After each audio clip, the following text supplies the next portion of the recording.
My girlfriend posted, "Ugh, stuck with boring boyfriend tonight" on her story. I commented, "Not anymore." Then I booked myself a weekend getaway and left her car keys on the counter. She was blowing up my phone before I reached the airport. I, 29 male, was sitting on our couch Friday night, scrolling through Instagram, while Natalie, 27, got ready in the bathroom. We'd been together for 2 years, living together for 6 months. The plan was simple: dinner at this new sushi place, then maybe catch a movie. I was actually excited. Work had been brutal all week, and I just wanted to unwind with my girlfriend. Then I saw her story. "Ugh, stuck with boring boyfriend tonight? Someone save me." Tagged at our apartment. Posted 3 minutes ago while she was literally in the next room. I stared at my phone. Read it again. Boring boyfriend. Someone save me. 2 years. I'd supported her through her career change, helped her move 3 times, introduced her to my industry connections that got her current job. And I was boring? Someone she was stuck with? The bathroom door opened. She came out looking gorgeous as always. "Ready to go, babe?" I looked at her, then at my phone, then back at her. "Actually, change of plans," I commented on her story. "Not anymore." Her phone buzzed immediately. She grabbed it, and I watched her face go from confusion to panic. "Babe, what? I'm boring, right? You're stuck with me?" "It was just a joke. My friends and I always..." "Cool joke." I stood up. "Here's another one. I'm leaving." See, here's what Natalie didn't know. My buddy Devin had been planning a guy's weekend to his lake house. I'd turned it down because Natalie had complained last time about me abandoning her for a weekend. But suddenly, a weekend away sounded perfect. I grabbed my phone and texted Devin, "Still room for one more this weekend?" "Hell yeah, flight leaves at 10 p.m. I'll add you to the reservation." Natalie was following me to the bedroom. "Where are you going?" "We have dinner reservations." "You should probably find someone less boring to take." I threw clothes into my gym bag. She was getting increasingly agitated. "You're seriously upset about a stupid Instagram story? That's so immature." "Immature? You publicly humiliated me while I was sitting 10 feet away." "It's not public, it's just my close friends." "Your close friends list has 200 people on it, Natalie."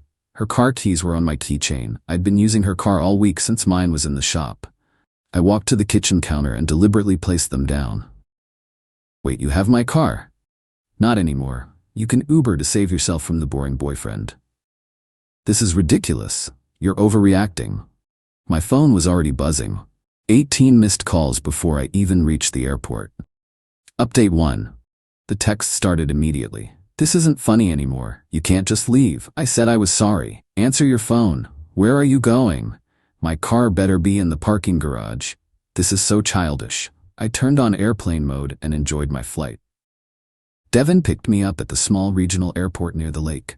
"Dude, your girlfriend is going nuclear on social media." He showed me his phone. Natalie had posted a series of stories. "When he can't take a joke. Single for the weekend, I guess. Some people are so sensitive." Then, the one that made me laugh. "Anyone want to go to Sushi Kara tonight? Have a reservation." Nobody had replied to that one. Saturday morning at the lake was peaceful. 4 guys, fishing gear, beer, and absolutely no drama. Until Devin's girlfriend called him. "Bro, put it on speaker," Garrett said. "This is gonna be good." "Your psycho friend's girlfriend is harassing everyone," Devin's girlfriend announced. "She's called me 3 times asking where you guys are." She called Garrett's ex-girlfriend. She even DM'd Tom's mom on Facebook. Tom spit out his beer. "She contacted my mom? Asking if she knew where her son was for the weekend. Your mom told her to mind her own business and blocked her." I finally turned off airplane mode. 83 missed calls. Not from her. I'd blocked her number. From her friends, her sister, her mom, even her coworker. Her sister's voicemail. "Really? You stranded her without a car because of an Instagram story? Grow up." Her best friend Jordana. "You're acting like a child." She was joking. You know how she is. Her mom. "This is not how adults handle problems. You need to come back and apologize."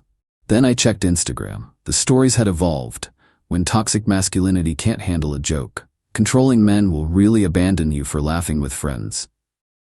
Red flags I ignored. A thread. The thread was wild. Apparently I was emotionally abusive for leaving, financially controlling for taking my car, manipulative for existing, jealous of her friendships, threatened by her success. The comments were mixed though. Some of her friends were eating it up, but others were questioning the narrative. Wait, what did you post about him? Why did he leave exactly? This seems like there's more to the story. One brave soul commented, "Didn't you post that you were stuck with your boring boyfriend? That's kind of mean." Natalie had deleted that comment quick.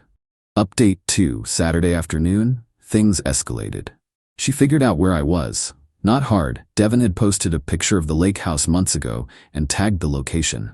She convinced her friend Jordana to drive her the 3 hours to the lake. We were on the dock when we heard the car pulling up. Tom looked at me. "Is that?" "Yep." She stormed down to the dock like she was in a movie. Full makeup, sundress, heels completely inappropriate for a wooden dock. "We need to talk. Now." "We really don't. You abandoned me. Without a car, I had to miss my Saturday morning yoga class." Garrett snorted. "The tragedy." She spun on him. "This doesn't involve you." "You came to our weekend trip, so yeah, it does," Devin said. She turned back to me, switching tactics. Tears appeared instantly. "Baby, I'm sorry. It was a stupid joke. You know I didn't mean it." "Then why post it?" "I was just, I don't know, being silly with my friends. You know how girls talk." "Do you know how it feels to see your girlfriend tell 200 people she's stuck with you? That you're boring? That someone should save her?" "I didn't think you'd see it." Tom laughed. "That's your defense?" She ignored him. "Can we please just talk privately?" "No. You wanted to make our relationship public content, so let's keep it public." Her mask slipped. "You're being ridiculous. Get your stuff. We're leaving." "I'm good here, thanks. I drove 3 hours." "Nobody asked you to." The tears turned to rage.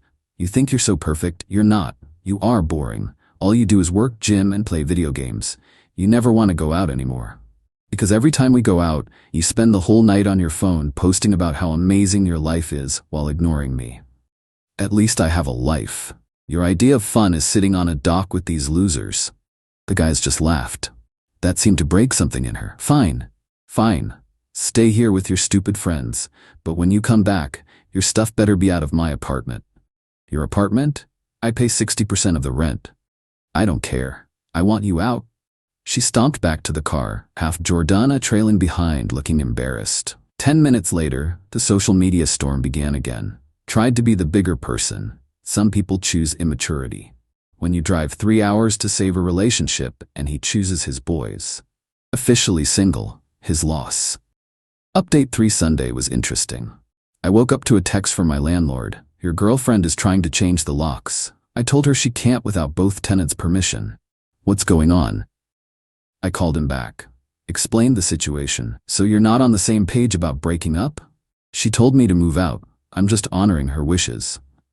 "Well, she can't change the locks, and if she wants you off the lease, she needs to qualify for the apartment solo. Her income alone doesn't meet the requirement." "I know." He laughed. "Got it. Give me a heads up if you need anything."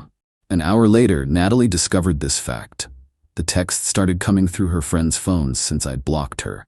Via Jordana, "The landlord says I can't afford the apartment alone. You need to keep paying your share." Via her sister, "This is financial abuse. You're trying to make her homeless." Via her coworker, "She's crying at work. Can you please just be reasonable?" I responded to exactly one, the coworker. She demanded I move out. I'm simply complying. Meanwhile, back at the lake, we were having a great time. Caught some fish, grilled them up, told stories. Devin's girlfriend drove up with some of her friends for Sunday afternoon. One of them, Celia, was hilarious. We ended up talking for hours about everything from terrible roommates to obscure Netflix documentaries. She mentioned she was looking for someone to join her volleyball team. "I'm in," I said. "When do you play?" "Tuesday nights. But fair warning, we're terrible." "Perfect. I'm boring, so that fits." She looked confused until Devin explained the whole story. She was appalled. "She posted that publicly? While you were in the same room?" "Yep. That's sociopathic behavior. We exchanged numbers for the volleyball thing. Purely platonic, but I posted a group photo on Instagram with everyone from Sunday, including Celia. The nuclear meltdown was immediate. Natalie created a new account just to message me. "Are you serious right now? Who is that girl? You've been gone 2 days and you're already with someone else? This is why you left, isn't it? You were cheating. She then posted on her main, "When you find out the real reason he left. Once a cheater, always a cheater. Ladies, if he accuses you of being wrong, he's probably projecting." The narrative had completely shifted. Now I hadn't left because of her post, I'd left because I was cheating. The mental gymnastics were Olympic level. Update 4 Monday morning, I came back to absolute chaos. First, I went to the apartment while she was at work to grab my important stuff. Found that she'd cut up my favorite hoodie, thrown out my PlayStation games, deleted my shows from the DVR, poured bleach on my work shoes. But she'd made a critical error. Our doorbell camera, that I paid for and installed, caught her doing the whole thing. She'd forgotten it backs up to my cloud storage. I documented everything, took photos, saved the videos. Then I went to work, where I discovered she'd sent an email to my boss from her work email. "Dear Mr. Harrison, I feel you should know that your employee has been engaging in emotional abuse and financial manipulation. He abandoned me without transportation and is now trying to make me homeless. I'm concerned about his stability and fitness for his position." My boss called me into his office, showed me the email. "Want to explain?" I showed him her Instagram story about being stuck with her boring boyfriend. Explained the weekend, the apartment situation. He leaned back. "So your ex-girlfriend is contacting your employer because you went on a guy's trip after she publicly humiliated you? That's about it? Forward me everything. We're sending this to legal." This is harassment. Her company apparently didn't appreciate her using work email for personal vendettas. By Tuesday, she was on administrative leave pending review. She had Jordana call me. "You got her suspended. How could you?" "I didn't do anything. She emailed my employer from her work account. That's on her. You need to fix this." How she chose to escalate. These are consequences. You ruined her life over an Instagram story. No, she ruined her own life by being entitled, destructive, and vindictive. I just refuse to be her doormat anymore. Wednesday, I met with a lawyer about the destroyed property. Sent a formal demand letter for $2,100 in damages with the doorbell footage as evidence. Her response through her lawyer was hilarious. Miss Williams denies any wrongdoing and suggests Mr. Coleman's belongings were damaged due to his abandonment of the property. My lawyer's response: "Please review the attached video of Miss Williams pouring bleach on Mr. Coleman's shoes while saying, 'This is what you get for embarrassing me.'" Thursday, desperation set in. She showed up at my office at lunch. Please just talk to me. We're talking through lawyers now." "I'm sorry about your stuff. I was angry." "Okay, I'll pay for it." "Great, send the check to my lawyer." Can you please just come home? We can work this out." "Home? I thought you wanted me out of your apartment." "I didn't mean it. I was hurt. And I was hurt when you called me boring and asked people to save you from me. It was just a joke." "Yeah, so was leaving. Funny how you can't take a joke either." Security escorted her out when she started crying and wouldn't leave. Final update. It's been 2 weeks since the lake weekend. The apartment situation resolved itself. Since Natalie couldn't qualify a loan and I refused to keep paying for somewhere I didn't live, she had to find a roommate fast. Enter Brittany, her Instagram bestie, who commented on all her posts about what a queen she was. Brittany lasted exactly 4 days before texting me. "How did you live with her? She's insane. She does nothing but take selfies and complain. She used my skincare without asking and got mad when I said something. I'm already looking for somewhere else." Natalie's job situation got worse. The suspension turned into termination when they found out she'd been using company time to run her influencer account.